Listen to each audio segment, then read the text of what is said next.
Hey guys, so my mates down at Extrons have sent me down one of these fantastic bad boys. So it's a replacement in-car entertainment system for my E90. So they've sent this one down generously for me to do some testing on, and we're going to have a look what's in the box that they've sent me. So this is a octa-core Android 10 unit that they've sent. So it's got all things like CarPlay, Android Auto. And so the first thing here we've got is a user manual. No doubt it's going to be pretty handy, and an installation guide. Yeah, another one that's going to be very, very handy. So definitely going to use those ones. And next up, we'll check out some of these cables they've sent down to me. Yeah, this is the fun part. We all love doing some good cabling. So, I'm not sure what that is. Looks like a bit of a speaker or something. Have a look what that is later.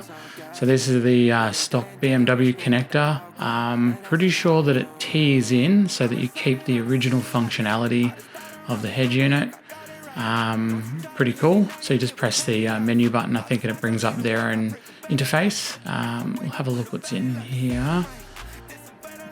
That's if I can get the bag open. Alright, so a little bit of struggle straight. So I'm pretty sure this has got all our RCAs and stereo cables in it. So we'll just have a look through the bag and see what we can see inside. I think there's a GPS antenna. Yep, that's an antenna plug.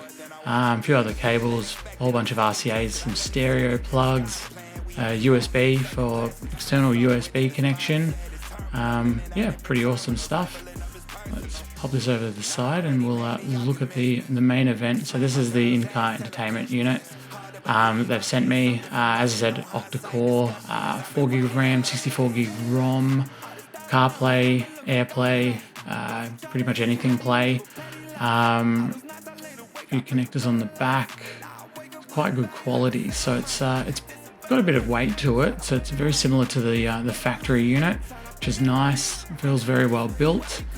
Can put an SD card and a micro SIM card in it as well. So if you want to do any stuff without using your phone to hotspot it, so you've got data on the go. Yeah, pretty nice little unit. So over the next couple of days, I'm going to be popping this one here in the car, and we'll do some testing and see how it goes.